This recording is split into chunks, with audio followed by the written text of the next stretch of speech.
వర్ధిల్లనని దేవుని వాక్యం మనకు సెలవిస్తుంది.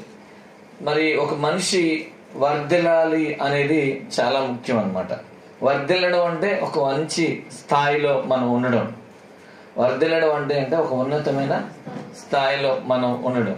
దానియేలు వర్ధిల్లాడు అనడానికి ఏంటి ఆధారం అంటే, చూడండి, ఇదే దానియేలు గ్రంథము 6వ అధ్యాయంలో దానియేలు వర్ధిల్లాడా లేదా అనేది మనకు కనపడుతుంది. అక్కడ ఆ దానియేలు గ్రంథం 6వ అధ్యాయము 1-2 వచనాలు చదివినప్పుడు చూడండి, తన రాజ్యమంతటి పైన అధిపతులుగా ఉండుటకై 120 మంది అధిపతులను నియమించుటకు దర్యావేషుకు ఇష్టమాయను. అంటే దర్యావేషు కాలంలో 120 మందిని ఏం చేశాడు, ఒక అధిపతులు నియమించాడు.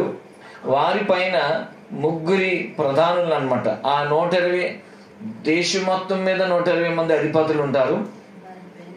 ఆ అధిపతులందరికీ మళ్ళీ ముఖ్యమైన వాళ్ళు, అంటే ఆ అధిపతులకి పైన ఇంకొక 3 ఉన్నారు. ఆ 3లో ప్రధానుడు ఎవరంటే దానియేలు. చూసారా? అంటే ఇప్పుడు దానియేలుకి ఏం పోస్ట్ ఇచ్చాడు అంటే, ఆ యొక్క దేశంలో 120 మంది అధిపతులు పెట్టాడు. అంటే పరిపాలించే వాళ్ళలో, నాయకత్వం వాళ్ళలో. ఆ 120 మంది నాయకత్వంలో వాళ్ళని చూసుకోవడానికి ఇంకొక 3 పెట్టాడు. అంటే ఈ 120 మంది రిపోర్టు ఏం చేయాలి, 3కి ఇవ్వాలి. ఆ 3లో అసలైన వాడు ఎవరంటే దానియేలు. చూద్దాం. కాబట్టి దానియేలు మరి బబులోను దేశంలో ఒక సామాన్యుడు. దానియేలుని తీసుకొచ్చేటప్పుడు బబులోను దేశానికి తీసుకొచ్చాడు. ఒక సామాన్యుడే దానియేలు కూడా. అతనికి ఏమి పోస్టులు ఏమి లేవు, అతనికి ఏ ఉద్యోగం ఏమి లేదు. కానీ ఆ బబులోను దేశంలోనికి ఎలా తీసుకొచ్చారంటే ఒక బానిసగా తీసుకొచ్చారు, చెరపట్టుకొని తీసుకొని వచ్చారు. వచ్చిన తర్వాత దానియేలు క్రమక్రమముగా ఏమవుతున్నాడు, వర్ధిల్లుతూ ఉన్నాడు అనమాట. అలాగా ఎలా వర్ధిల్లాడంటే చివరికి ఎంత స్థాయికి వచ్చాడంటే దానియేలు మరి అధిపతులందరిలోకెల్లా అతనే ప్రముఖమైన వాడిగా ఉన్నాడనమాట. చూడండి, అంటే దానియేలు స్థానం ఎంత గొప్పగా ఉంది. మరి అప్పుడు వాళ్ళ తల్లిదండ్రులు ఎంత సంతోషిస్తారు, ఎంత ఆనందిస్తారు. మా అబ్బాయి, ఇప్పుడు మేము ఎక్కడికి వచ్చాము, చెరపట్టబడి బబులోను దేశంకి వచ్చాం. కానీ ఈ బబులోను దేశంలో మా అబ్బాయే అధిపతి, అధిపతులకు నాయకుడు మా అబ్బాయి. రాజుగారికి మా అబ్బాయి అంటే చాలా ఇష్టం. మా అబ్బాయి అంటే రాజుగారికి చాలా ఇష్టం. ఎందుకంటే వాళ్ళ అబ్బాయి ఎలా ఉన్నాడు అంటే సామాన్యుడు కాదు. వాళ్ళ అబ్బాయి వస్తా ఉంటుంటే అందరూ నమస్కరించాల్సిందే. వాళ్ళ అబ్బాయి వస్తుంటే అందరూ అధిపతులు కూడా, ఆ 120 మంది అధిపతులు కూడా నమస్కరించాల్సిందే. మీరు ఆలోచన, అంత ప్రముఖమైన వాడు దానియేలుగా కనబడుతున్నాడు. మీరు ఆలోచన చేయాలి. అంటే ఒక కుటుంబంలో ఒక వ్యక్తి అలాంటి స్థానం పొందుకున్నాడు అంటే అతని యొక్క బ్యాక్గ్రౌండ్ ఆలోచించాలి. అలాంటి స్థాయికి రావడానికి ఏంటి కారణం, ఎందుకని దానియేలు అలా స్థాయి వచ్చాడు అంటే దానియేలుని దేవుడే వర్ధిల్ల చేశాడు. దానియేలుని దేవుడే వర్ధిల్ల చేశాడు. మీరు బైబిల్ గ్రంథంలో ఒక సందర్భం మనం చూస్తే, ఒక మనిషిని ఖచ్చితంగా దేవుడే ఏం చేయాలి, వర్ధిల్ల చేయాలి. ఆశీర్వదించాలంటే దేవుడు ఆశీర్వదించాల్సిందే. 115వ కీర్తన 115వ కీర్తనలో ఈ మాట మనకు కనపడుతుంది. ఏమని ఉంటుందంటే 115వ కీర్తన మనం చూసినప్పుడు 13వ చరణంలో ఈ మాట కనపడుద్ది.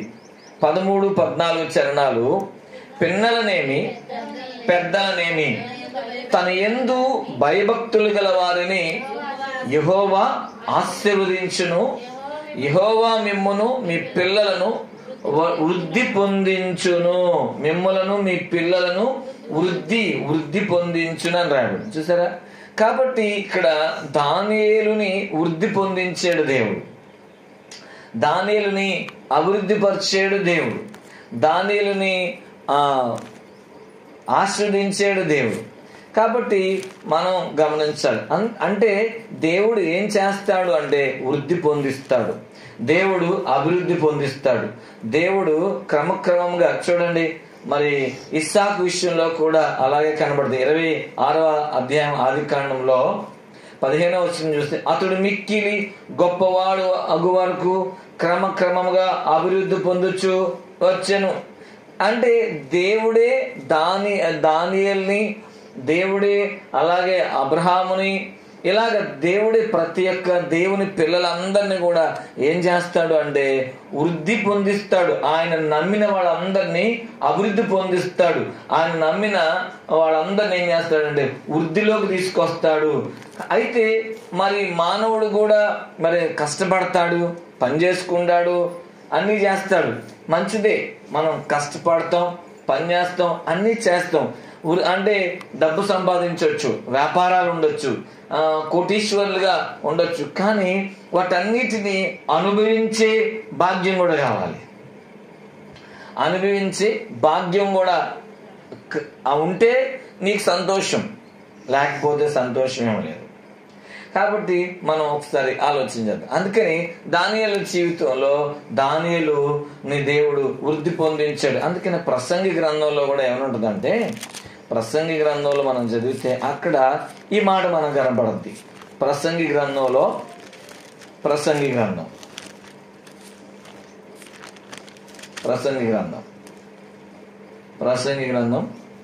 5వ అధ్యాయం 19వ వచనం చదివితే, మరియు దేవుడు ఒకనికి ధన ధాన్య సమృద్ధి ఇచ్చి దాని యందు తన భాగమును అనుభవించుటకును అన్నపానములు పుచ్చుకొనుటకును తన కష్టార్జితమందు సంతోషించుటకును వీలు కలగజేసిన ఎడల అతనికి ఆ స్థితి దేవుని ఆశీర్వాదం వలన కలిగినదనుకొనవలను అన్నాడు.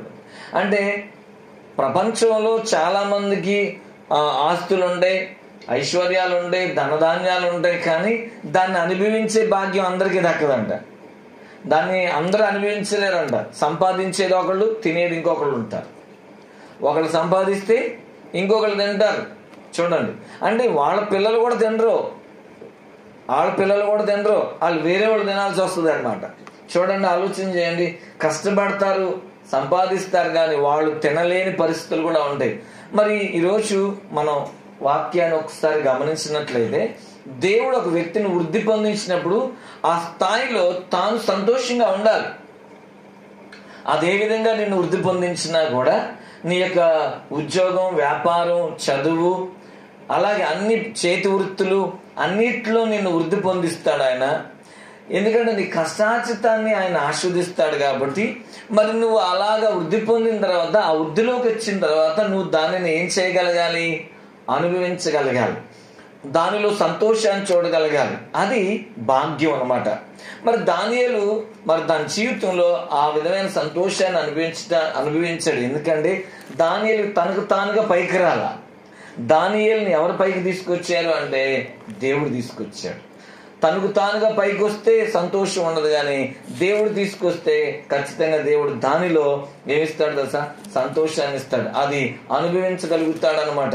కాబట్టి దానియేలు జీవితంలో అలాగే జరిగింది. రైట్. ఇప్పుడు దానియేలు ఏ విధంగా, ఎందుకు అలాగా వృద్ధి చెందాడు? దేవుడు ఎందుకని వృద్ధి చెందించాడు దానియేలుని?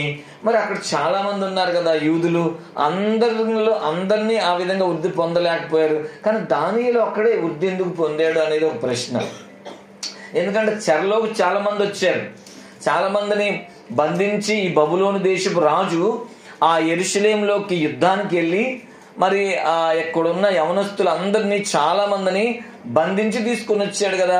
మరి అందరు వృద్ధిలోకి రాలేదు. కానీ దానియేలు గురించే ఏమని రాయబడిందండి? దానియేలుని దేవుడు వృద్ధి పొందించాడు. మరి ఎంత స్థాయి అంటే ఆ దేశంలో ఉన్న ప్రజలందరి మీదకి 120 మంది అధిపతులైతే ఆ 120 మందిలో వాళ్ళకి పైగా ఇంకొక ముగ్గురు ఉంటే ఆ ముగ్గురులో ప్రముఖుడు ఎవరంటే అంటే దానియేలు స్థాయి ఎలా ఉందో చూడండి.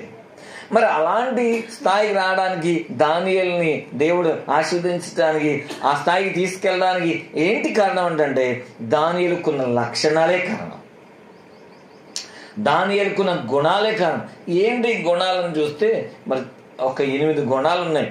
మీరు గుర్తు పెట్టుకుంటారో లేదో నాకు తెలీదు. కాబట్టి నేను ఒకటికి 10 సార్లు చెప్తా, నేను వెనకాల చెప్పండి. అర్థమవుతుందా? ఎన్ని గుణాలు చెప్తాను, ఇంకా చాలా ఉన్నాయి కానీ నేను 8 చెప్తా. మొదటి గుణం చూద్దాం. 1వ అధ్యాయం 8వ వచనం. 1వ అధ్యాయం 8వ వచనం. దానియేలు గ్రంథం 1వ అధ్యాయం 8వ వచనం.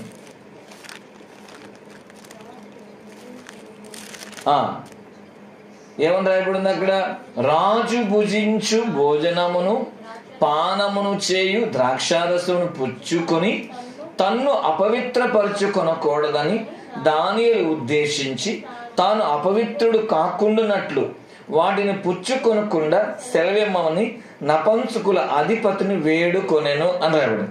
దానియేలు ఏం కాపాడుకున్నాడంటే తాను ఎక్కడా కూడా అపవిత్రుడు అవ్వకూడదు, దేని విషయంలో కూడా అపవిత్రుడు అవ్వకూడదు అని తన పరిశుద్ధతను కాపాడుకుంటున్నాడు. నెంబర్ 1 పరిశుద్ధతను కాపాడుకుంటున్నాడు. చెప్పండి, పరిశుద్ధతను కాపాడుకుంటున్నాడు. దానియేలులో ఉన్న మొదటి లక్షణం ఏంటంటే పరిశుద్ధతను కాపాడుకుంటున్నాడు.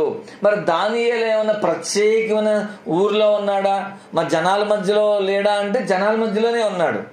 దానియేలు ఏమన్నా ఒంటరిగా బ్రతకట్లా, అందరితోనే బ్రతుకుతున్నాడు.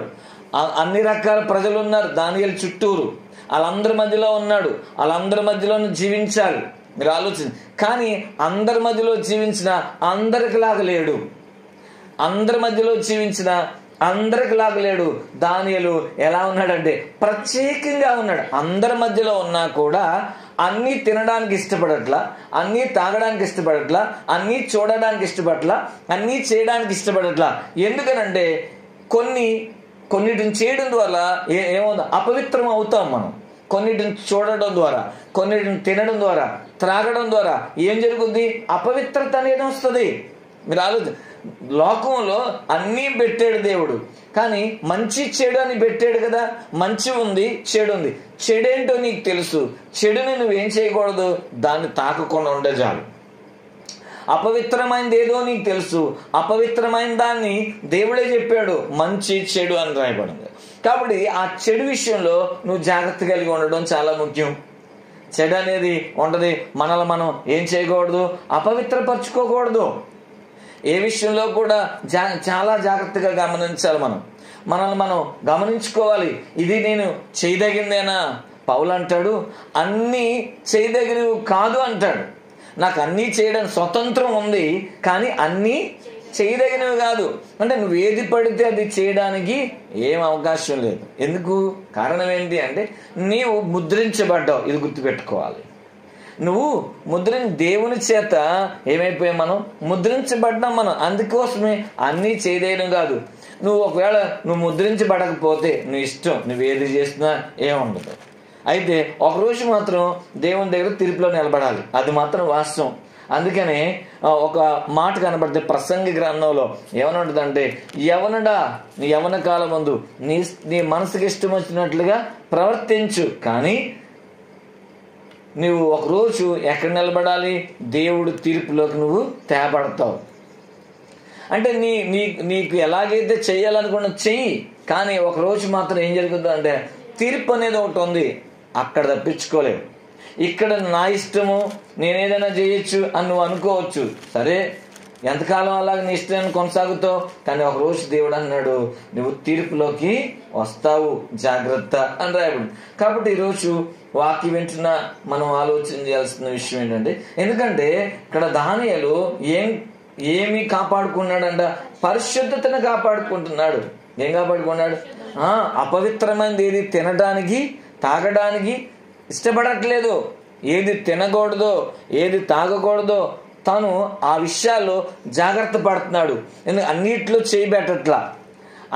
చేయబెట్టట్లా, అందరితో పాటు పాలు పంపులు పొందట్లా. మరి అక్కడ మిగతా వాళ్ళు చాలా మంది యూదులు ఉన్నారు, వాళ్ళు అన్నీ చేస్తున్నారు, అన్నిట్లో పాలు పంపులు పొందుతున్నారు. కానీ దానియేలు మాత్రం తన స్నేహితులు కలిసి ప్రత్యేకంగా ఉండడం గమనించాలి అక్కడ. కాబట్టి ఇక్కడ మనం నలుగురితో ఉండొచ్చు, కానీ నలుగురిలో 4 రకాల మనుషులు ఉంటారు. 4 రకాల మనుషుల్లో మనం ఎప్పుడు కూడా 4 రకాలుగా కనపడకూడదు. నీకంటూ ఒక ప్రత్యేకత ఉంది. ఎందుకంటే నువ్వు ఏమయ్యావంటే నువ్వు ముద్రించబడ్డావు. కాబట్టి మీరు గమనించాలి. అందుకోసమే మనము దేవుని చేత ముద్రించబడ్డాము. అందుకని మనం పవిత్రపరచబడాలి. మన పవిత్రతను, పరిశుద్ధతను ఏం చేయాలంట?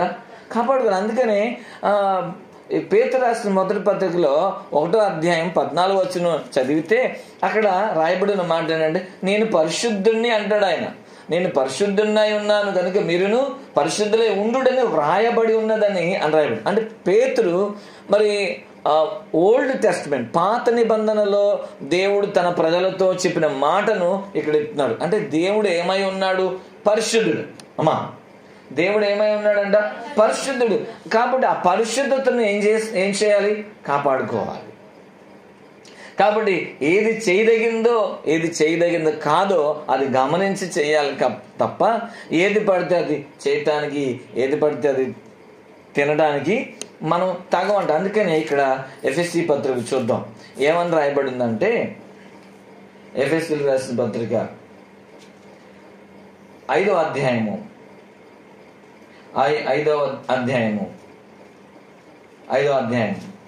3వ వచనం చదువుదాం.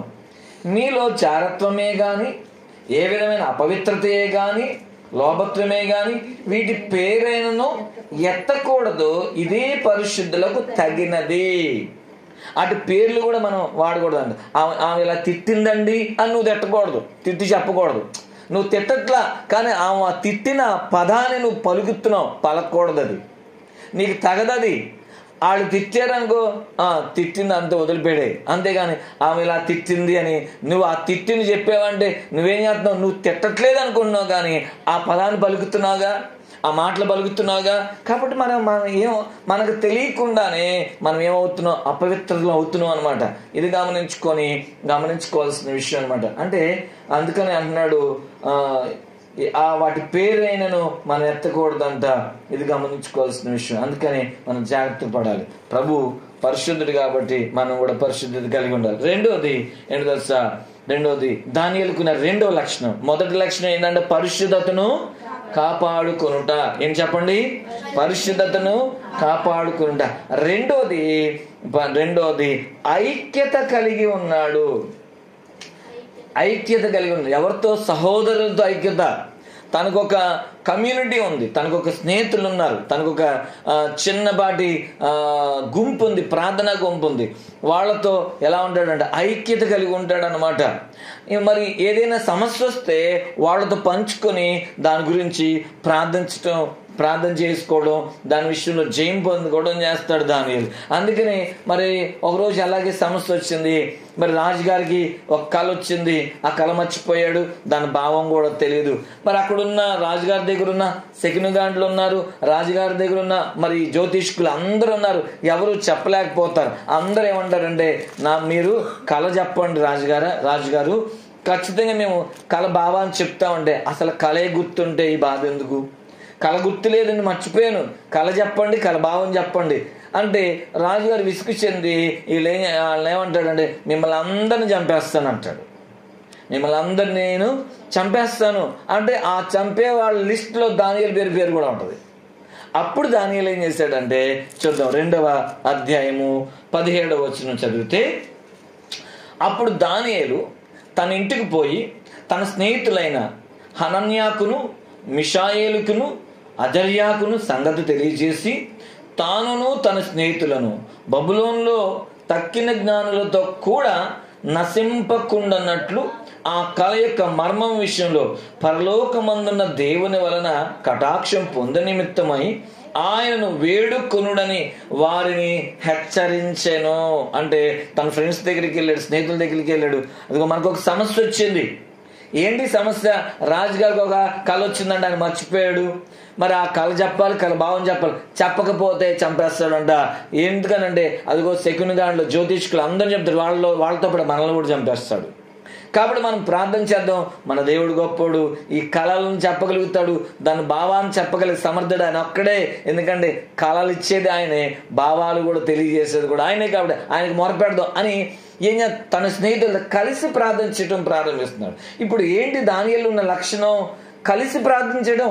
ఇప్పుడు మనకి ఏదైనా సమస్య వచ్చిందంటే పక్కన వాళ్ళని పంచుకొని ప్రార్థన చేయండి, నా కోసం రండి, మనం కాదు మీకోసం నేను ప్రార్థన చేస్తా, నా కోసం మీరు ప్రార్థన చేయండి అని ఒకరికొకరు మన సమస్యలు పంచుకొని, ఆ సమస్యల్ని అందరికీ చెప్పకూడదు, ప్రార్థించే వారికి చెప్పి వాళ్ళతో కలిసి ప్రార్థన చేయాలి. కానీ నువ్వు 10 మంది చాటుకుంటే ఏం జరుగుతుందంటే నీకేమమ్మా, నీ సమస్యను ఇప్పుడు ఎవరికి చెప్పాలి?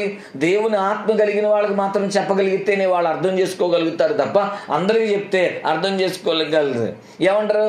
ఇదిగో మరి నువ్వు ప్రార్థన దేవుడు అన్నావు, మరి ఏంటి నీకు ఇన్ని పరిస్థితులు వచ్చినాయి, ఇన్ని సమస్యలు వచ్చినాయి, ఇన్ని కష్టాలు వచ్చినాయి, మీ దేవుడు ఏం చేస్తున్నాడు అని ప్రశ్నలు వేసేవాళ్ళు చాలా మంది ఉంటారు. అందుకని నువ్వు ఎవరికి చెప్పాలి అంటే ఎవరైతే ప్రార్థన చేస్తారో, ఎవరైతే ప్రార్థన చేయగలుగుతారో, కాబట్టి వాళ్ళతో పంచుకొని కలిసి ప్రార్థన చేయాలి. ఇది ఐక్యత. చాలా మంది ఉంటారు, ఏం చేస్తారంటే వాళ్ళకి నేను చెప్పడం ఏంటి అని చెప్పేసి చెప్పరు. వాళ్ళకి ఒకరితో చెప్పుకోరు, సమస్యను చెప్పరు, కలిసి ప్రార్థన చేయడానికి ఇష్టపడరు. నా ప్రార్థన నేను చేసుకుంటా, నువ్వు ఎంతకాలం ఒక్కదానిపై పోరాడతావు? మీరు గమనించాల్సిన ఆ లేకపోతే ఒంటి కర్ర ఎలుగుద్ది, ఎంతసేపు ఎలుగుద్ది? దాని ద్వారా మంట కొద్దిగా ఉంటుంది, సెగ కొద్దిగా ఉంటుంది, కానీ కార్యం అనేది ఆలస్యం అవుతుంది, లేకపోతే మధ్యలోనే ఆరిపోవచ్చు ఎలిగి. అదే ఇంకొక కట్టు ఉంటే తోడుగా ఇది ఆరిపోయిన మళ్ళీ అది వెలిగిస్తూ ఉంటుంది. అలాగా మనం ఏం చేయాలంటే సంఘంలో మనం ఎప్పుడు కూడా ఎలా ఉండాలంటే ఐక్యత కలిగి ప్రార్థించుకోవాలి. ఒకరి కోసం ఒకరు మనకి సమస్యలు చెప్పుకుంటూ ప్రార్థించుకున్నప్పుడే ఏమవుతావంటే నువ్వు చల్లారిపోయిన పక్కనోడి ద్వారా మళ్ళీ వెలిగించబడతా ఉంటావు.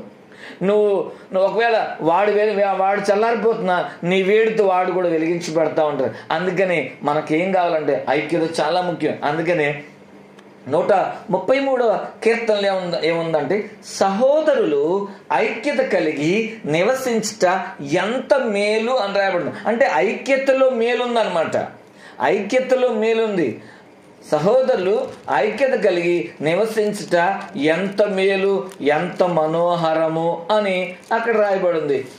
మరి ఏంటా మేలు అని మనం ఒకసారి చూస్తే, అది తల మీద పోయబడి అహరోను గడ్డం మీదుగా కారి అతని అంగీల అంచు వరకు దిగజారిన పరిమళము తైలం వలె నుండును, సియోను కొండ మీద నుండి దిగొచ్చు హెర్మోను మంచు వలె ఉండును. ఆశీర్వాదము, శాశ్వత జీవము అచ్చట ఉండవలనని యెహోవా సెలవిస్తున్నాడు అని. చూసారా, అక్కడ ఏముంటుంది? ఐక్యత ఉన్న చోట ఆశీర్వాదం ఉంటుంది, ఐక్యత ఉన్న చోట శాశ్వత జీవం ఉంటుంది. అంటే దేవుడు ఏం చేస్తాడంటే వారిని ఆశీర్వదిస్తూ ఉంటాడు, వారి ప్రార్థనలకు జవాబిస్తూ ఉంటాడు. చూడండి, కలిసి ప్రార్థన చేస్తే ఎంత గొప్ప కార్యాలు జరుగుతాయంటే చూద్దాం ఒకసారి. మత్తయి సువార్తలో మనం చదివితే, మత్తయి సువార్త 18వ అధ్యాయము 18వ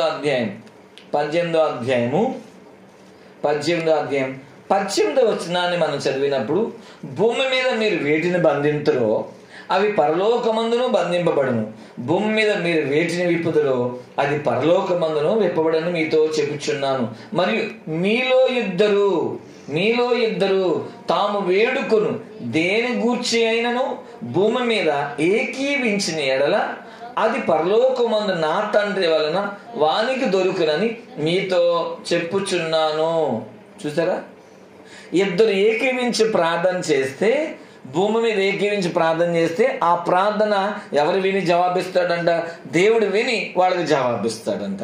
తర్వాత ఇంకేమన్నాడంటే, ఏలయనగా 2-3 నా నామమున ఎక్కడ కూడి ఉంటారో అక్కడ నేను వారి మధ్య ఉందునని చెప్పాను. స్తోత్రం చెప్పండి. అని చూడండి, ఆశీర్వాదం ఏంటి తెలుసా? వాళ్ళ మధ్యలో ఉంటాడు, ఉండి వాళ్ళ ప్రార్థన ఆలకించి వాళ్ళకి జవాబు తక్షణమే, అంటే త్వరగా జవాబు ఇవ్వడానికి సిద్ధంగా ఉండదు. అందుకని ఎప్పుడైనా సరే మనం కలిసి ప్రార్థన చేయాలి. మూడోది, ఒకటి పరిశుద్ధత, రెండోది ఐక్యత, మూడోది నమ్మకస్తుడు. మూడోది ఏంటంట? నమ్మకస్తుడు. చదువుదాం 6వ అధ్యాయము దానియేలు గ్రంథం 4వ వచనం. 6వ అధ్యాయము 4వ వచనాన్ని చదివితే, దానియేలు నమ్మకస్తుడంట. దానియేలు అందుకైనా ప్రధానులను అధిపతులను రాజ్యపాలన విషయంలో దానియేలు మీద ఏదైనా ఒక నింద మోపవలనని ఉండి తగిన హేతువు కనిపెట్టుచుండరు గాని దానియేలు నమ్మకస్తుడై ఏ నేరమైనను ఏ తప్పైనను చేయవాడు కాడు గనుక దానియేలులో తప్పైనను లోపమైనను కనుగొనలేకపోయిరి అని రాయబడింది. ఇప్పుడు చూడండి, ఇక్కడ దానియేలు పైన దానియేలు కింద ఒక 120 మంది ఉన్నారు, అవునా? తర్వాత దానియేలుతో ఒక 3 ఉన్నారు, దానియేలుతో కలిపి ఒక 3 అధిపతులు ఉన్నారు, ముఖ్యమైన వాళ్ళు కదా. అయితే వీళ్ళందరూ ఏం చేశారంటే దానియేలు మీద టార్గెట్ చేశారు. అంటే ఏంటి, అరే వాడేంటి ఎక్కడి నుంచి వచ్చాడు, అదిగో ఆ యొక్క పొరుగు దేశం నుంచి మన దేశానికి బానిసగా వచ్చిన వాడిని రాజు నెత్తి మీద పెట్టుకున్నాడా? మనకు లేవు ఇలాంటి భాగ్యం, ఈ దానియేలుకి ఇచ్చేసాడు రాజుగారు. ఎలాగైనా సరే దానియేలుని ఏదో రకంగా ఇరికించాలి, ఏదో ఒక నేరంలో ఇరికిద్దాం, ఏదో ఒక తప్పులు ఇరికిచ్చి దానియేలుని ఏం చేద్దామంటే ఇదిగో చచ్చిపోయేటట్లకి చేద్దాం అని చెప్పి చూస్తారు. చూడండి, మనం ఎక్కడ పని చేస్తున్నా నమ్మకంగా పని చేయాలి. ఏ ఉద్యోగం చేయి, చిన్న ఉద్యోగమైనా పర్వాలా, పెద్ద ఉద్యోగమైనా పర్వాలా, నువ్వు ఏ ఉద్యోగం చేస్తున్నా నమ్మకం ముఖ్యం. దేవుడు మనం మనుషుల్ని బట్టి పని చేయకూడదు, దేవుని బట్టి పని చేయాలి. దేవుని బట్టి మనం నమ్మకంగా పని చేయాలి. మనకి నీకు ఏ బాధ్యత అప్పచెప్పినా అది నమ్మకంగా చేయాల్సిందే. అంతేగాని చేస్తానని చెప్పేసి ఆ పనిని ఎగ్గొట్టడం, లేకపోతే మరి కొంతమంది ఏం చేస్తారు, కొంతమంది మాటిస్తారు తప్పిపోతూ ఉంటారు. కొంతమంది పని ఎక్కువ చెప్తారని చెప్పేసి త్వరగా చేయరు. పని ఎక్కువ చెప్తారనుకోండి, పని చేసే వాళ్ళకి పని చెప్తారు కదా, పని చేసే వాళ్ళకి అప్పుడు ఈ పద్దాక నాకే చెప్తున్నాడు, ఏదో రకంగా నేను తప్పించుకోవాలని చెప్పేసి పనిని చెడగొడతారు. కొంతమంది పనిని చెడగొట్టేవాళ్ళు ఉంటారు, పని సరిగ్గా కూడా చేయరు, వచ్చినా కూడా రాదు అని చెప్తా ఉంటారు కొంతమంది. మీరు ఇప్పుడు నమ్మకం ఎందుకైంది? నమ్మకం కాదు. చూడండి, ఒకసారి మనకి కొన్ని బాధ్యతలు అప్పగించినప్పుడు ఆ బాధ్యతలు మనం నమ్మకంగా పనిచేయాలి. ఇప్పుడు ఉదాహరణ కింద బైబిల్ గ్రంథంలో యేసుక్రీస్తుకి 12 మంది శిష్యులు ఉన్నారు. ఈ 12 మంది శిష్యులో ఒక శిష్యుడికి ఒక బాధ్యత అప్పగించాడు యేసుప్రభువు. ఏంటి ఆ బాధ్యత అంటే డబ్బుల్ని దాచే బాధ్యత. ఆ డబ్బులు దాచే బాధ్యత. అయ్యా, నువ్వు మనకు వచ్చే కానుకలు ఉంటాయి, నీ దగ్గర పెట్టు, ఇది మనం అవసరం కొద్ది పరిచర్యలు వాడాలని అని చెప్తే అప్పుడు ఆయన అలాగే ఆ కానుకలు పడుతున్నాడు. కానీ నమ్మకాన్ని కోల్పోయాడు. దానిలో నుంచి డబ్బులు ఏం చేస్తున్నాడు? దొంగిలిస్తున్నాడు అనమాట. చూడండి, దేవుడు ఒక పనిని ఆయనకు అప్పచెప్పాడు శిష్యుడిగా, అది కూడా ఒక జాబే అతనికి. కానీ ఆ పనిని ఏం చేయట్లేదు, నమ్మకంగా చేయట్లా. నమ్మకం చాలా ముఖ్యం. దేవుడు నీకు ఏ పని చెప్పినా ఆ పనిలో నువ్వు చేసే ఉద్యోగంలో నువ్వు నమ్మకం కలిగి ఉండాలి నీ యజమానుడికి. అలాగే దేవుని దగ్గర కూడా నువ్వు నమ్మకం కావాలి. నమ్మకస్తుడు అంటే అర్థం ఏంటి అంటే ఎగ్గొట్టేవాడు కాదని అర్థం. నమ్మకస్తుడు అంటే నిర్లక్ష్యమయ్యేవాడు కాదని అర్థం. నమ్మకస్తుడు అంటే అర్థం ఏంటంటే యథార్థం, అతనిలో ఏమన్నా చాలా నమ్మకం ఉంది, అతను ఎక్కడో ఏ నేరం చేయట్లేదంట. చూడండి, చిన్న ఉదాహరణ, మనం నమ్మకం గురించి చెప్పాను అనుకోండి. ఇప్పుడు నువ్వు ఆఫీస్కి వెళ్తున్నావు, ఆఫీస్ టైం 9 గంటలు అనుకోండి, 10 గంటలకు వెళ్తే నమ్మకస్తుడువా? కాదు, నమ్మకస్తుడు కాదు కదా. అలాగే చెప్పిన పని నువ్వు సరిగ్గా చేయలేదు అంటే వచ్చినా రాకపోతే చేయలేము, వచ్చినా నువ్వు పని చేయలేదు అంటే నువ్వు నమ్మకస్తుడు కాదు. మీరు ఆలోచన చేయండి. అదే రీతిగా మరి ఇప్పుడు మనం దేవుని విషయంలో కూడా అంతే. దేవుడు నీకు ఒక బాధ్యత అప్పగించాడు, నువ్వు ఒకటి తీర్మానం చేసుకుంటావు, నేను ఇట్లా చేయాలి, ఇలా చేయాలి, దేవుని పని ఎలా అనుకుంటావు. కానీ నువ్వు సరిగ్గా చేయకపోతే నువ్వు నమ్మకస్తురాలు కాదు, అవునా కదా. రెండోది, ఇప్పుడు పరిచర్య నువ్వు టయానికి రాలేదనుకో నువ్వు నమ్మకస్తురాలు కాదు. అంటే ప్రతి దాంట్లో దేవుడు నమ్మకాన్ని చూస్తూ ఉంటాడు. చూడండి, బైబిల్ గ్రంథంలో మోషే గురించి కూడా ఏమైనా రాయబడతాడు, మోషే నా ఇల్లంతటిలో నమ్మకమైన వాడు అని రాయబడింది. కాబట్టి నమ్మకం అనేది చాలా ముఖ్యమైనది. దేవుడు దాన్ని కూడా చూస్తాడు, ఆయన కొలుస్తాడు. ఈరోజు మనలో నమ్మకత్వం చాలా ముఖ్యం.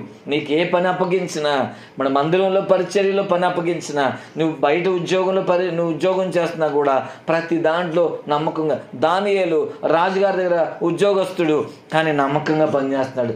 ఎవరి దగ్గర ఇప్పుడు, ఎందుకంటే వాళ్ళు లంచాలు కూడా తీసుకునే వాళ్ళు ఉంటారుగా, అందుకని ఏ నేరం కానీ తప్పేం చేయట్లేదంట. తనకున్న అధికారాన్ని బట్టి ఎవరిని చంపట్లేదు, తనకున్న అధికారాన్ని బట్టి ఎవరిని దూషించట్లా, తనకున్న అధికారాన్ని బట్టి ఎవరిని హింసించట్లేదు. కాబట్టి ఆలోచించండి, అందుకే వాళ్ళు ఏ తప్పు కూడా కనుగొనలేకపోయారు. ఈరోజు మనం ఆలోచన చేయండి. అందుకే మనం ఎవరికి భయపడి పని చేయాలంటే దేవునికి భయపడి పని చేస్తే నీలో తప్పైనను నేరమైనను కనపడదు. ఆలోచన చేయండి, తప్పైనను నేరమైనను కనపడదు. అందుకని దానియేలుని వాళ్ళు ఏం చేయలేకపోయారంటే పట్టుకోలేకపోయారు అనమాట, పట్టుకోలేరు. కాబట్టి అంత నమ్మకస్తుడు. 4వదిగా మొదటిది ఏంటంట?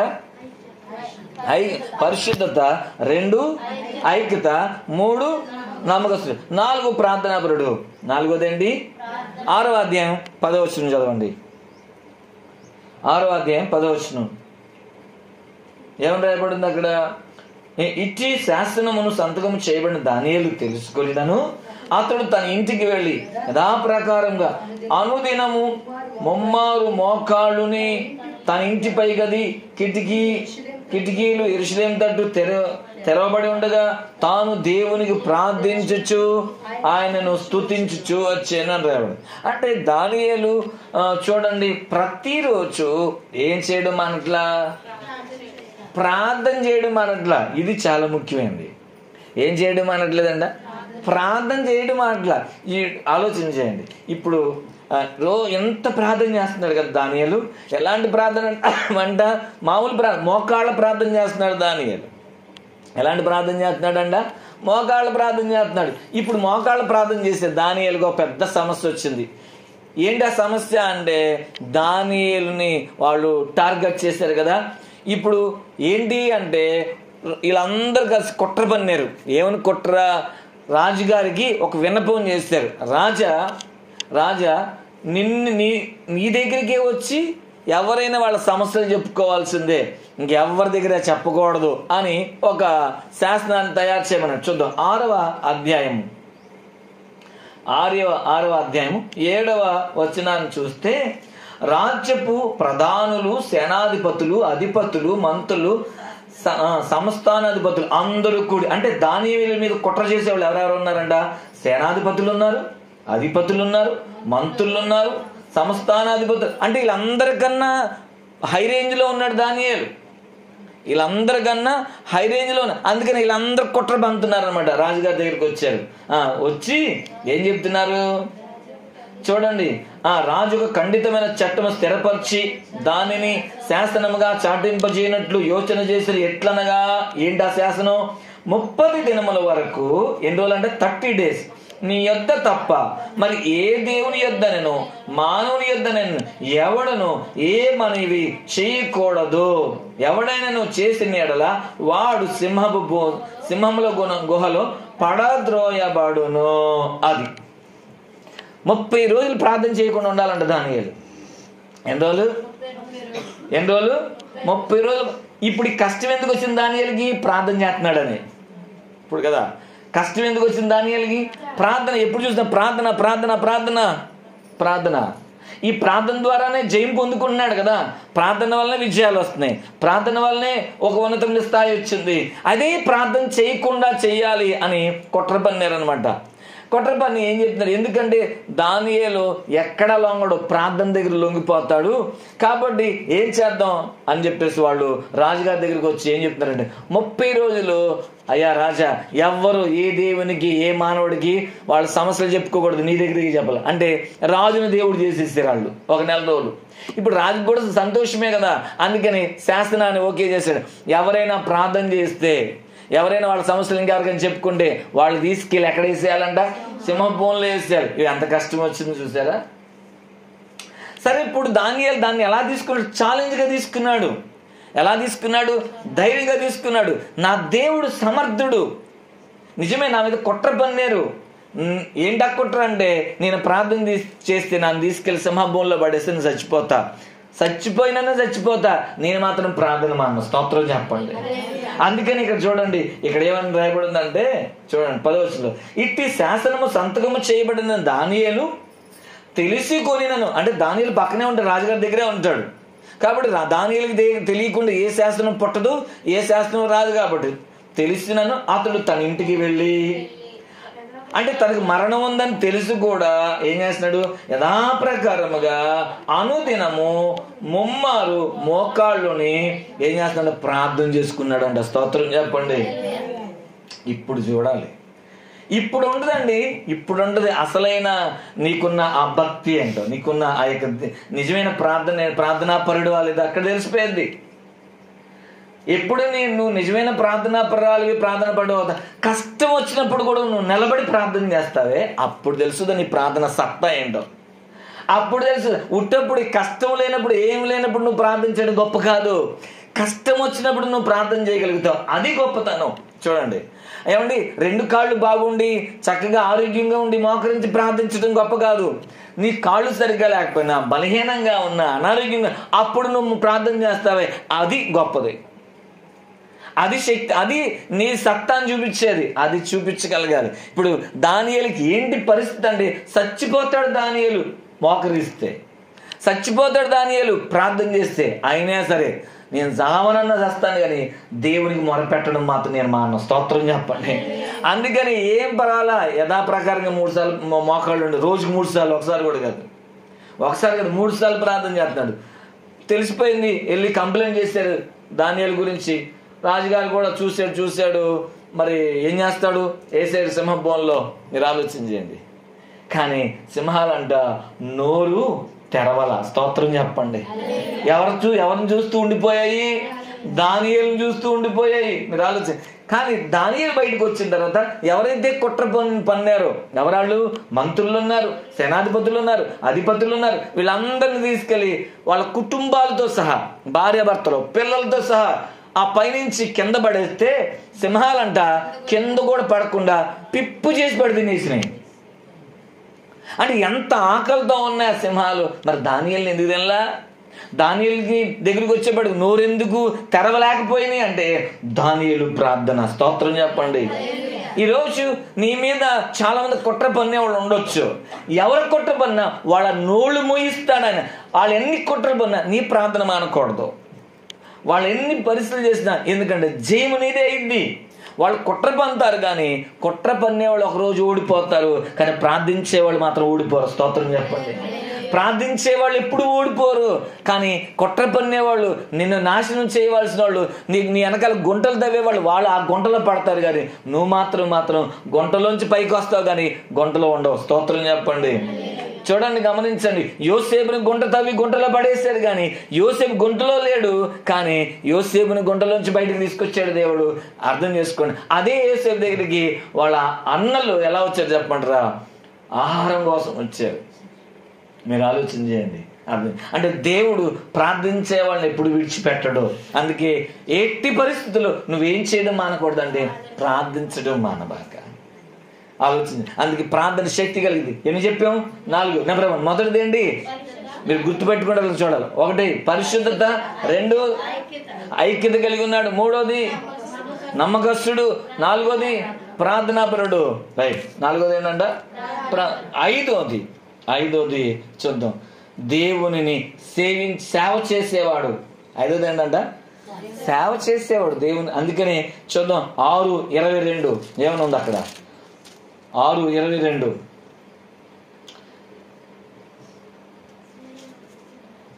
6వ అధ్యాయము. దేవుని దృష్టికి నిర్దోషిగా కనబడుతుంది కనుక ఆయన తన దూతను పంపించి 21వ వచనం చదవండి. 20వ వచనం చదవండి. అతడు గుహ దగ్గరకు రాగానే దుఃఖ స్వరముతో ఎవరిని పిలిచాడంట? ఎవరు? దర్యావేష్ రాజు గారు వచ్చాడు. వచ్చి ఏమని పిలుస్తున్నాడంటే, జీవమగల దేవుని సేవకుడు అయిన దానియేలు, నిత్యము నీవు సేవించుచున్న మీ దేవుడు నిన్ను రక్షింపగలిగనా అని అతనిని అడిగాను. అందుకు దానియేలు, రాజు చిరకాలము జీవించును గాక. స్తోత్రం చెప్పండి. ఎక్కడుండి మాట్లాడుతున్నాడు అంటే గుహలో ఉండి. రాత్రి పడేశారు, పొద్దున్న దాకా ఆ సింహాలు నోరు తెరవల. కానీ మార్నింగ్ ఏమని రాజుగారు ఏమన్నాడు తెలుసా? నీవు నిత్యము సేవిస్తున్న నీ దేవుడు నిన్ను రక్షించాడా అని మాట్లాడుతున్నాడు. అంటే దానియేలు దేవుని సేవకుడు, దేవుని సేవ చేసేవాడు, దేవుని పరిచర్య చేసేవాడు. ఈరోజు మనం కూడా దేవుని పని చేయాలి, దేవుని పరిచర్య చేయాలి, పరిచర్య చేసేవారుగా ఉండాలి ఎప్పుడు. అర్థం చేయండి. చాలా ముఖ్యమైన దేవుని సేవలో మనం కొనసాగాలి. సేవ అంటే ఏంటి అర్థము? సేవ అంటే నీవు దేవుని పరిచర్య కోసం నువ్వు ఏ పరిచర్య, చాలా రకాలు ఉన్నాయి, నువ్వు ఏ పరిచర్యం చేయొచ్చు. మీరు ఆలోచించండి. బైబిల్ గ్రంథంలో అపోస్తలుడైన పౌలు ఫిలిప్పీలకు రాసిన పత్రికలో ఈ మాట రాయబడింది. ఏమని రాయబడిందంటే, ఫిలిప్పీలకు రాసిన పత్రిక 4వ అధ్యాయము, ఫిలిప్పీలకు రాసిన పత్రిక 4వ అధ్యాయంలో 3వ వచనాన్ని చదవండి. ఏమని రాయబడింది అక్కడ? అవును, నిజమైన సహకారి ఆ స్త్రీలు క్లెమెంతుతోను నా ఇతర సహకారులతోను సువార్త పనిలో, ఏ పనిలోనంట? సువార్త పనిలో నాతో కూడా ప్రయాసపడిన వారు గనుక వారికి సహాయం చేయమని నిన్ను వేడుకొనుచున్నాను. ఒక్క నిమిషం ఆగండి. ఇక్కడ పౌలు ఫిలిప్పీ సంఘానికి ఉత్తరం రాస్తూ ఏమన్నాడంటే, కొంతమంది ఉన్నారు స్త్రీలంట. ఈ పౌలు ఆ గ్రామాలకు వెళ్ళినప్పుడు, ఆయన సువార్త చేసేటప్పుడు కొంతమంది స్త్రీలు ఏం చేస్తున్నారంట? సహకారం చేస్తున్నారంట పౌలు గారికి. అంటే ఆయనతో పాటు కలిసి వాళ్ళు కూడా కరపత్రాలు పంచడానికి, వాళ్ళు కూడా ప్రజలను రండి మరి పాస్టర్ గారు వచ్చారు వాక్యం చెప్తారు అని ఆ గృహాలను దర్శించడం, ఆ గృహాల దగ్గర అమ్మ రండి ఈరోజు ప్రార్థన ఉంటుంది, రండి సాయంత్రం. ఇది కూడా పరిచర్యే. మీటింగ్ ఉందనుకోండి, పలానా మీటింగ్, సాయంత్రం మీటింగ్ ఉంది, నువ్వేం చేయగలగాలి? 10 మందిని పోగు చేయగలగాలి, 10 మందికి చెప్పాలి, 10 మందికి చెప్పి తీసుకొని రాగలగాలి. మీరు ఆలోచన చేయండి, అర్థం చేసుకోండి. వాళ్ళు నీకేమైనా కరపత్రాలు ఇస్తే, పాంప్లెంట్లు ఇస్తే తీసుకెళ్ళి చెప్పి ఇవ్వాలి, రండి సాయంత్రం ప్రార్థన ఉంది. ఇది కూడా పరిచర్యే, ఇది కూడా సేవే, ఇది కూడా దేవుని పనే. మీరు ఆలోచన చేయండి. అంటే నువ్వు చెప్పడం ఒకటే కాకుండా వాళ్ళని తీసుకొని కూడా రాగలగాలి. అర్థం చేసుకోండి. కాబట్టి ఆ పరిచర్య సాగడానికి నీ సహకారం కూడా చాలా అవసరం. నీ పని నువ్వు కూడా చెయ్యాలి, నువ్వు కూడా ఖర్చు పెట్టాలి. ఏం ఖర్చు పెట్టాలి? నీ ధనాన్ని ఖర్చు పెట్టాలి, నీ బలాన్ని ఖర్చు పెట్టాలి, నీ సమయాన్ని ఖర్చు పెట్టాలి. ఏం ఖర్చు పెట్టాలి? సేవ చేయడానికి ధనం ఖర్చు పెట్టాలి, బలం ఖర్చు పెట్టాలి, సమయాన్ని ఖర్చు పెట్టాలి. ఇవేవి ఖర్చు చేయకపోతే నువ్వు దేవుని పని ఏం చేయగలుగుతావు? సమయం ఖర్చు పెట్టాలి కదా, అవునా? అలాగే నీ బలాన్ని ఖర్చు పెట్టాలిగా, నీ ధనాన్ని ఖర్చు పెట్టాలి. ఇవేవి ఖర్చు పెట్టకపోతే నువ్వు పరిచర్య ఏం చేస్తావు? చేయలేవు. అందుకని మనం ఏం చేయాలి? చెప్పాలి 10 మందికి. చూడండి, ఒకరోజు యేసుప్రభువు వారు ఒక ఊరు వెళ్ళాడు. ఎక్కడికి వెళ్ళాడు అంటే సమరయ అనే గ్రామానికి. ఏ గ్రామం అది? సమరయ అనే గ్రామానికి వెళ్తే ఆ సమరయ గ్రామంలో సుకార్ అనే ఊరుంది. అక్కడికి వెళ్ళిన తర్వాత యేసుప్రభువు వారు అక్కడ ఒక బావి ఉంది, యాకోబు బావి. ఆ బావి దగ్గరికి ఒక అమ్మాయి వచ్చింది. ఆ అమ్మాయి మరి లోకస్తురాలు. ప్రభు ఆమెకు వాక్యం చెప్పాడు, ఆ మారు మనసు పొందింది. వెంటనే ఏం చేసిందంటే, మారు మనసు పొందిన వెంటనే ఆలస్యం చేయకుండా తన గ్రామానికి వెళ్ళిపోయింది. ఆ ఊళ్ళోకి వెళ్ళి ఆ ఊళ్ళో వాళ్ళందరూ చెప్పింది. ఏం చెప్పింది తెలుసా? ఇదిగో నేను మెస్సయ్య అని చూశాను, అంటే రక్షకుడిని చూశాను, రక్షకుడిని తెలుసుకున్నాను, రక్షకుడిని కనుగొన్నాను, ఆయన నా గురించి చెప్పాడు, రండి మీరు కూడా అని ఎవరి దగ్గరికి నడిపించిందంటే ఆ ఊరి జనాలందరినీ యేసు ప్రభు దగ్గరికి నడిపించింది. మీరు ఆలోచన చేయాల్సిన విషయం, ఈమె చేసిన పని ఎంత అద్భుతంగా ఉందో చెప్పమంటారా? ఆ విన్న మాటలను వాళ్ళందరికీ చెప్తుంది. అది పరిచర్య. నువ్వు వింటున్నావు, ఇప్పుడు విన్నావు, వాక్యం విన్నావు, విని నీలో ఉంచుకోవడం కాదు, నువ్వు నీ ఇంట్లో వాళ్ళకి చెప్పాలి, నీ పక్కింటి వాళ్ళకి చెప్పాలి, నీ స్నేహితులకు చెప్పాలి. ఏ రోజు వాక్యం విన్నా ఆ రోజు మోసుకొని వెళ్ళి పక్కన వాళ్ళు పంచుతూ ఉండాలి. అది ఆశీర్వాదం. నువ్వు ఆశీర్వాదం మోసుకెళ్ళి నీ దగ్గరే ఉంచుకుంటే ఎలాగా? నువ్వు 10 మందికి పంచాలి కదా. కాబట్టి ఎందుకంటే నువ్వు ఆశీర్వాదం నువ్వు తిని నువ్వు 10 మందికి పంచితే దేవుడు ఏం చేస్తాడంటే బహుమానాలు సిద్ధం చేస్తాడు. స్తోత్రం చెప్పండి. సేవ చేయాలి, నీవు సేవకుడికి సహకరించాలి. అందుకే పౌలుకి స్త్రీలు సహకరిస్తున్నారు. అక్కడ అవసరమైతే మరి ఆయనకి ఆహారాన్ని అందించుంటారు. అంటే ఏమేం చేశారో మనకి అక్కడ రాయబడలేదు, కానీ సువార్త పనిలో సహకారులు అని రాయబడింది అంతే. అంటే ఇప్పుడు ఒక సేవకుడు ఒక గ్రామానికి వెళ్తున్నాడంటే ఆ గ్రామంలో తెలియని వాళ్ళు ఉంటారు. మరి ఆ గ్రామస్తులకి ఆ ఊరోళ్ళు తెలుసు, ఈయన్ని పరిచయం చేస్తారు, ఈయన తీసుకుని వెళ్తారు. అట్లాగే వాళ్ళందరినీ కూడా ఆయన దగ్గర తీసుకురావడం చేస్తారు. అలాగే ఆయన గారు ఉండడానికి వసతులు ఏర్పాటు చేస్తారు, తినడానికి ఆహారం ఏర్పాటు చేస్తూ ఉంటారు. మీరు ఆలోచన, ఇవన్నీ ఏంటి? సేవ. అవసరమైతే ఆయన ఛార్జీలు ఇచ్చి పంపిస్తారు. అయ్యా మీరు వేరే గ్రామానికి వెళ్ళాలి కదా, ఇదిగో ఈ యొక్క డబ్బులు తీసుకుని వెళ్ళండి. మీరు ఆలోచించండి. ఇలా కానుకలు ఇచ్చేవాళ్ళు ఉంటారు పరిచయం చేయడం కోసం. ఇదంతా ఏంటి? సేవ. మరి ఈ సహకారం అనేది నువ్వు చేయగలగాలి కదా. మందిరంలో భోజనాలు జరుగుతున్నాయి, నువ్వు కూరగాయలు కట్ చేయొచ్చు, చక్కగా మందిరాన్ని కడగొచ్చు, తొడవచ్చు, ఆ తర్వాత మరి తిన్న వాటిని తీసేయచ్చు, వాటిని మళ్ళీ శుభ్రం చేయాలి. ఇవన్నీ సేవ. జరుగుతున్న ఈ కార్యక్రమాల గురించి మనం 10 మందికి చెప్పడం, మీరు ఆలోచన చేయండి. అవసరమైతే నీకు ధనం ఉంటే నువ్వు ధనాన్ని ఖర్చు పెట్టడం, ఇది సేవ. అలా సేవ చేస్తేనంట ఆ సేవకుల పేర్లు, ఆ యొక్క పేర్లు ఎక్కడ ఉన్నాయని రాయబడింది, అక్కడ జీవ గ్రంథములో రాయబడ్డాయి అని రాయబడింది. ఏ గ్రంథంలో ఉందంట?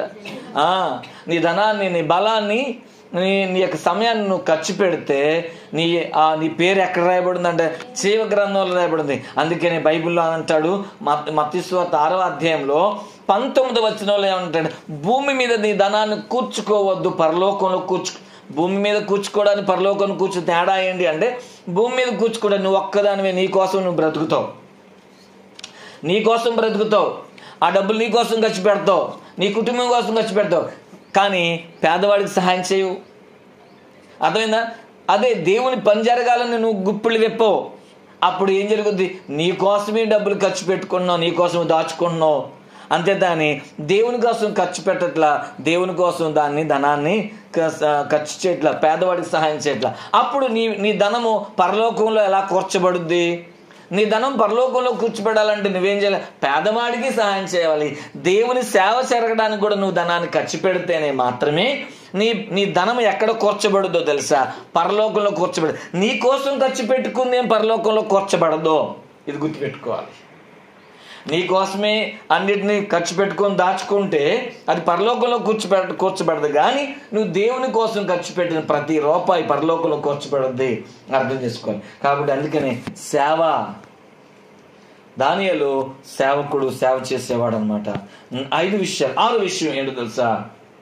6వ విషయం, దానియేలు ఒక నిర్దోషి. దానియేలు ఒక నిర్దోషి, దోషం లేనోడు. చూద్దాం ఒకసారి. ఇప్పుడు చూద్దాం ఎన్ని విషయాలు. మొదటి విషయం ఏంటి? కడి చెప్పాలి అందరూ. పరిశుద్ధత కలిగినోడు. రెండోది ఐక్యత. 3 నమ్మకస్తుడు. 4 ప్రార్థనాపరుడు. 5 సేవ చేసేవాడు. 6 నిర్దోషి. 6 ఏంటంట? ఎన్ని ఉన్నాయి ఇప్పుడు? ఎన్ని గుర్తుపెట్టుకున్నారు ఇప్పటికి? 6 ఏంటంట? 6 ఏంటంట? నిర్దోషి. ఏంటంట? నిర్దోషి. చదువుదాం. 6వ అధ్యాయం 23వ వచనం, దానియేలు గ్రంథం 6వ అధ్యాయము 23వ వచనం. 6వ అధ్యాయము 23వ వచనం చదవండి. రాజు ఇందుని గూర్చి ఒక నిమిషం 21వ వచనం చదువుతాం. 21 నుంచి. అందుకు దానియేలు,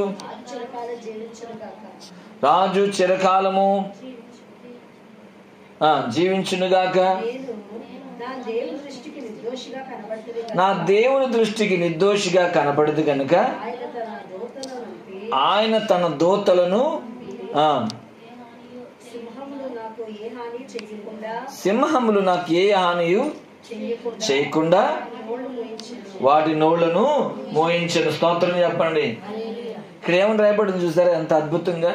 నేను నా దేవుని దృష్టికి ఎలా కనబడ్డాను? నిర్దోషిగా కనబడ్డాను. ఎవరి దృష్టికి? దేవుని దృష్టికి నువ్వు ఎలా కనబడాలి అంటే, దేవుడు ఏం చూస్తాడు అంటే నీ పై రూపాన్ని ఏం చూడు, నీ అందాన్ని చూడు, నీ చదువు చూడు, నీ జ్ఞానాన్ని చూడు, నీ హృదయాన్ని చూస్తాడు. అంటే నువ్వు దేవుని ఎదుట నువ్వు ఎలా కనపడాలి? దోషం లేనివాడిగా కనపడాలి, నింద లేనివాడిగా కనపడాలి, నిర్దోషిగా కనపడాలి నీవు దేవుని దృష్టిలో. ఎందుకంటే దేవుడు ఏం చూస్తాడంటే పై రూపాన్ని చూడు, అంతరంగాన్ని చూస్తాడు. అందుకని చాలా మంది ఏంటంటే పైకి ఏమాత్రం ఎలా కనపడతారంటే మంచివాళ్ళుగా నటిస్తూ ఉంటారు, ప్రార్థనాపరులుగా కనపడతా ఉంటారు, చక్కగా వాక్యం వింటున్నట్టుగా కనపడతారు, ప్రార్థన చేసుకున్నట్టుగా నటన. అదంతా ప్రార్థన అందరూ చేస్తున్నాం అనుకుంటాం, కానీ అందరూ చేయట్లా. చేస్తారు ప్రార్థన, కానీ అది పెదాల నుంచి వచ్చే మాటలే తప్ప హృదయంలోంచి రావు. చాలా మంది పాటలు పాడతారు, ఆరాధన చేస్తారు, కానీ పెదాల నుంచే. అందుకని యేసుక్రీస్తు ఏమన్నారు చెప్పంటారా? మత్తయి సువార్త 15వ అధ్యాయాన్ని చూద్దాం. మత్తయి సువార్తలో యేసు ప్రభువు చెప్తున్న మాట చూస్తే మాకు చాలా ఆశ్చర్యం వేస్తూ ఉంటుంది. 15వ అధ్యాయం 6-7 వచనాలు చదువుదాం. మీరు మీ పారంపర్యాచారాల నిమిత్తమై దేవుని వాక్యమును నిరర్ధకము చేయుచున్నారు. వేషధారులారా, ఈ ప్రజలు తన పెదవులతో నన్ను గణపరచుదురు గాని వారి హృదయము నాకు దూరముగా ఉంది అన్నాడు. పెదాలతో దేవుడు ఏం చేస్తారంట? గణపరచడం అంటే దేవుణ్ణి అబ్బా దేవుడు గొప్పోడు అని చెప్పేసి పాటలు పాడడం, ఆరాధన చేయడం ఇవన్నీ చేస్తున్నారు. కానీ అది ఎంతవరకు? పెదాల వరకే. అది హృదయంలోంచి రావట్లా. దేవుని స్తుతి ఎక్కడి నుంచి రావట్లా? హృదయంలోంచి రావట్లా. పాటలు హృదయంలోంచి రావట్లా. ఆలోచించి పెదాలు మాత్రమే, పెదాలతో చేస్తున్నాడు. కానీ బైబిల్ ఏం చెప్తుంది? చదువుదాం, తర్వాత కంటిన్యూ చేయండి. వారి హృదయము నాకు దూరముగా ఉంది. మనుషులు కల్పించిన పద్ధతులు దైవోపదేశములను బోధించుచు వాడు నన్ను వ్యర్థముగా ఆరాధిస్తున్నారు. ఎలా ఆరాధిస్తున్నారంట? వ్యర్థముగా ఆరాధిస్తున్నారు. అంటే మనుషుల పద్ధతులనే దైవోపదేశాలు అంటున్నారంట. చాలా మంది పెద్దలు ఏం చేస్తారంటే కొన్ని ఆచారాలు చెప్తా ఉంటారు. అమ్మ నువ్వు ఇలా ఉండాలి, ఇలా పెళ్లి దగ్గర కొన్ని పద్ధతులు ఉంటాయి, అవునా కదా? అవునా? ఒక్కొక్క తన గృహప్రవేశాల దగ్గర ఒక పద్ధతులు ఉంటాయి. ఇలా ఒక్కొక్క చోట ఒక్కొక్క పద్ధతులు ఉంటాయి. ఈ పద్ధతులన్నీ కూడా పెద్దరికం పద్ధతులు అయ్యి ఆ పెద్ద బైబిల్కి సంబంధించినవి కావు అవి. కానీ వీళ్ళు ఏం చేస్తారు? ప్రతి దానికి ఒక పద్ధతిని పెట్టేసి ఇది మంచిది, ఇది చేస్తే నీకు ఆశీర్వాదం, లేకపోతే కీడు కలుగుద్ది ఇలా చేయకపోతే అని ఆలోచించేయండి. ఇలా చేయకపోతే ఏం కలుగుద్ది అంట? కీడు కలుగుద్ది అని రాయబడింది అని మాట్లాడుతున్నారు వాళ్ళు. ఇప్పుడు ఆలోచన చేద్దాం. దేవుడే ఆశీర్వదించాలి కానీ నీ పద్ధతుల ద్వారా నీకు ఆశీర్వాదం ఏమి రాదు అక్కడ, అవునా? ఇప్పుడు చిన్న ఉదాహరణ, కొంతమంది మంగళవారాలు ప్రయాణం చేయరు. మంగళవారం ప్రయాణం చేస్తే ఏం కలుగుద్ది? కీడు కలుగుద్ది అన్న, అవునా? ఇప్పుడు మంగళవారం ప్రయాణం చేయకపోయినా సోమవారం ప్రయాణం చేస్తే ఎంతమందికి కీడు కలగలా? అవునా కదా?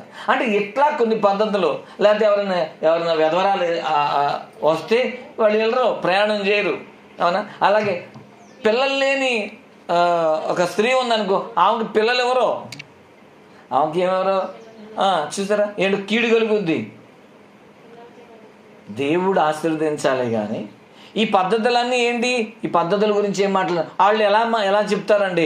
ఇది ఇలా చేస్తేనే నీకు మంచిది, నీకు మంచి జరుగుద్ది, లేకపోతే కీడు కలుగుద్ది అని చెప్పి. అంటే ఇది ఎంత మనుషుల పద్ధతుల్ని దైవోపదేశాలుగా బోధిస్తారంట. అంటే దేవుడు ఉపదేశించినట్లుగా చెప్తా ఉంటారు. ఆలోచించండి. శుక్రవారాల డబ్బులు ఎవరు? అవునా? తీసుకోవచ్చు అంట, కానీ డబ్బులు అయితే ఇవ్వకూడదంట, అవునా? దీన్ని బట్టి మరి చాలా ఇలాగ ఎన్నో ఆచారాలు ఎన్నో ఉన్నాయి. ఆలోచన చేద్దాం. తర్వాత ఈ రోల్ మీద కూర్చుంటే పెళ్ళి అవ్వదంట, అవునా కదా? ఇలా ఎన్నున్నాయి. ఇలా అన్ని ఆచారాలు అందరూ పాటించట్లా. మరి బాగానే పెళ్ళిళ్ళు జరుగుతున్నాయి. రోడ్ల మీద కూర్చున్న వాళ్ళు కూడా బాగానే పెళ్ళిళ్ళు జరిగినాయి కదా. వాళ్ళు ఇట్లా మరి మంగళవారం ప్రయాణం చేసిన బాగానే జరిగింది కదా, సుఖంగానే జరిగింది కదా. మీరు ఆలోచించండి. కాబట్టి ఇదంతా ఎవరి పద్ధతులు? మనుషుల పద్ధతులు. మరి మేము మంగళవారమే ప్రయాణం చేస్తాం. మంగళవారం వెళ్ళాం, బుధవారం ఉన్నాం. బుధవారం ప్రయాణం చేస్తాం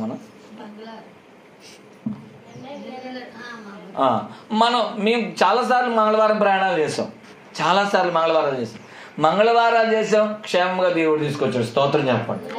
ఎందుకంటే దేవుడు కాపుదల మనకి ఇవ్వాలి తప్ప మీరు అందుకని చూడండి, దేవుని ఎదుటి మనం ఎలా కనపడాలంట? నిర్దోషిగా కనపడాలి. కాబట్టి అంటే పైకి ఒకలాగా లోపల ఒకలాగా జీవించకూడదు. దేవుని మనం ఎలా ఆరాధించాలంటే ఆత్మతో సత్యంతో ఆరాధించాలి. దేవుడు ఎలాంటి వాడు అంటే ఆత్మ. కాబట్టి నువ్వు చేసే ప్రార్థన ఎలా ఉండాలంటే అంతరంగంలోంచి రావాలి, పెదాలతో కాదు. నువ్వు చేసే ఆరాధన అంతరంగంలోంచి రావాలి. అంటే సంతోషిస్తూ, దేవుని యందు ఆనందిస్తూ నువ్వు పాటలు పాడాలి, దేవుని యందు సంతోషిస్తూ. అందుకని వాళ్ళు నేను పాడుతూ ఉంటే వాళ్ళు చూడాలి, నన్ను మెచ్చుకోవాలి అన్నట్టు పాడకూడదు. నేను అంత టాప్గా పాడుతున్నాను చూడండి, గమనించి ఇలా ఉండకూడదు. ఇదంతా అంటే వేషధారణ. వాళ్ళు ఎవరో చూస్తారు, నీకు మార్కులు వేస్తారు అన్నట్టు పాటలు పాడితే ఉపయోగం ఏంటి? దేవుడు నిన్ను దీవించాలి.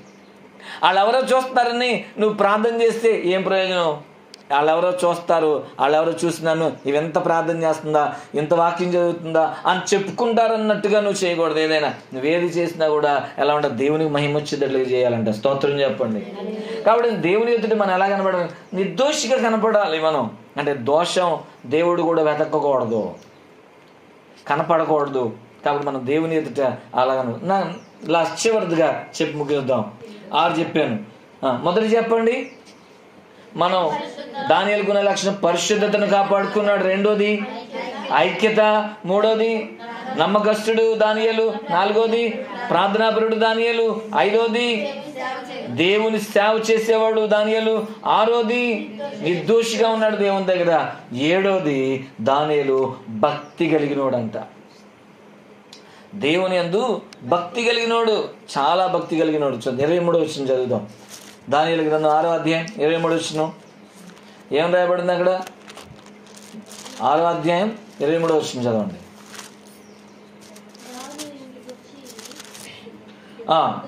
రాజు ఇందును గూర్చి ఎత్తి సంతోషవర్తుడై దానియేలును గుహలో నుండి పైకి తీయడని ఆజ్ఞగా బంట్రోతులను దానియేలును బయటికి తీసిరి. అతడు తన దేవుని యందు భక్తి గలవాడైనందున అతనికి ఏ హానియు కలుగలేదు. ఏం కలిగి ఉన్నాడంట? భక్తి కలిగి ఉన్నాడంట దానియేలు. ఏం కలిగి ఉన్నాడంట? మరి భక్తి అనేది మనం చేస్తున్నాం, కానీ మనం చేసే భక్తి నిజమైన భక్తి అనేది కావాలి. మనం భక్తి చేస్తున్నాం, కానీ మనం చేసే భక్తి నిజమైందా అని కాదే అనేది పరిశీలన చేసుకోవాలి.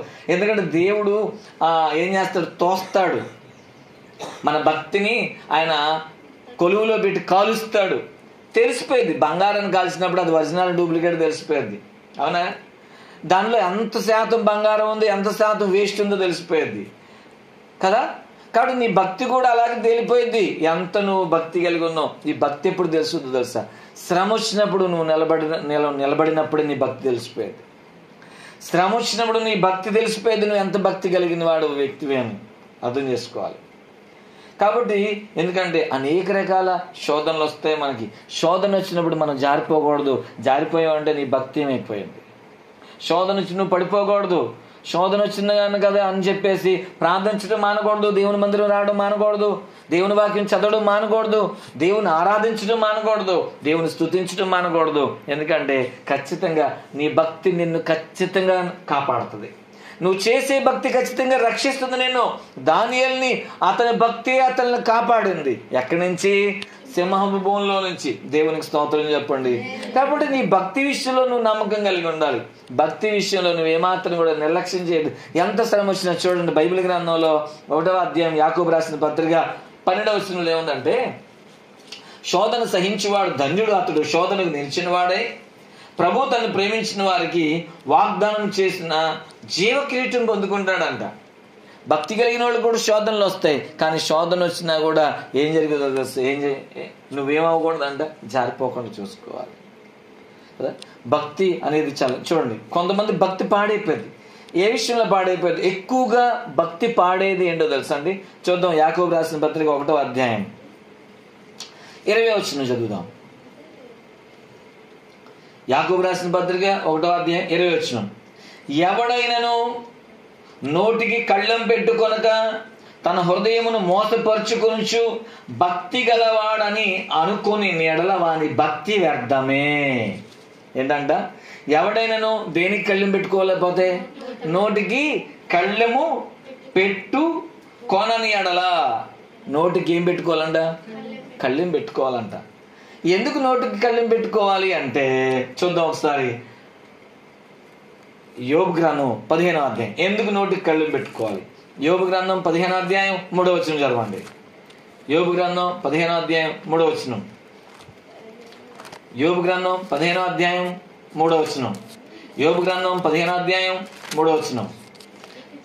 నీవు భయభక్తులను 2వ వచనం చదువుదాం. 3వ వచనం. వ్యర్థ సంభాషణల చేత వ్యాజ్యమాడదగున నిష్ప్రయోజనమైన మాటల చేత వాదింపదగున. చూసారా ఏంటంట? వ్యర్థ సంభాషణలు అంటే అనవసరమైన మాటలో, అందుకే నేను నోటికి కళ్ళెం పెట్టుకోమన్నాడు. ఎలాంటి మాటలు? అనవసరమైన మాటలు, ఉపయోగం లేని మాటలు. చూడండి, అంటే అందుకని ముసలమ్మ ముచ్చట్లను విసర్జించమన్నాడు పౌలు తిమోతితో. ఏంటంట ముసలమ్మ ముచ్చట్లు అంటే అర్థం ఏంటి? ముసలమ్మ ముచ్చట్లు అంటే అర్థం ఏంటంటే అపహాసం. చూడండి, 1వ కీర్తనలు అంటాడు, అపహాసకులు కూర్చున్న చోట కూర్చోవద్దు అంటాడు. అంటే వీళ్ళు ఏం చేస్తారు? వీళ్ళు 2-3 ఉన్నారనుకోండి, లేని వ్యక్తి గురించి మాట్లాడుకొని వీళ్ళు నవ్వుకుంటా ఉంటారు, వాళ్ళ మీద కామెంట్లు చేస్తారు, వాళ్ళ గురించి హేళన చేస్తూ ఉంటారు. వాళ్ళు ఈమె ఇలా తింటది, ఇంత తింటది అని ఆమె గురించి వీళ్ళు చెప్పుకుంటారు, తినే దగ్గర చెప్పుకుంటారు. అవునా? ప్రతి దాంట్లో చెప్పుకుంటా ఉంటారు ఆమె గురించి. ఇవి ఇలా ఉంటుంది, ఎంతలా ఉంటుంది, ఇలా మాట్లాడుద్ది, ఇలా వెళ్తుంది, ఇలా తింటది, ఇతను ఇలా చేస్తాడని వాళ్ళ యొక్క ప్రవర్తన గురించి వీళ్ళు వ్యంగ్యంగా మాట్లాడుకుంటూ వాళ్ళ గురించి కామెంట్లు చేస్తూ, ఒక ఆమె చేస్తే ఇంకొక ఆమె నవ్వడం, ఆమెకి ఇంకొక ఆమె ఒత్తాసు పలకడం, ఇలా చేస్తూ ఉంటారు. అందుకని నోటికి ఏం పెట్టుకోవాలి? కళ్ళెం పెట్టుకోవాలి. అసలు నువ్వు అక్కడ ఉండకుండా ఉండడం మంచిది. నువ్వు అలాంటి వాళ్ళ దగ్గర నువ్వు ఉండకూడదని చెప్తున్నాడు ఆయన. రెండోది, నువ్వు కూడా ఎక్కువ మాట్లాడకూడదు. వాళ్ళు మాట్లాడితే మాట్లాడుకుని నువ్వు పక్కకు వచ్చేయాలి. ఒకవేళ అలాంటి వాళ్ళు మాట్లాడుతున్నా కూడా నువ్వు మాట్లాడకుండా నీ భక్తిని నువ్వు కాపాడుకో. లేకపోతే ఏం జరుగుద్దంట? నీవు భయభక్తులను వ్యర్థము చేయుచున్నావు, దేవుని గూర్చిన ధ్యానమును హీనపరచుచున్నావు, నీ మాటల వలన నీ పాపము తెలియబడుచున్నది, వంచకులు పలుకు మాటలు నీవు పలుకుచున్నావు. నేను కాదు, నీ మాటలే నీ దోషమును స్థాపించుచున్నవి, నీ పెదవులే నీ మీద సాక్ష్యము పలుకుచున్నవి. నీ మాటలు, ప్రతి మాటలంట దేవుడి సాక్ష్యం చెప్తాయి.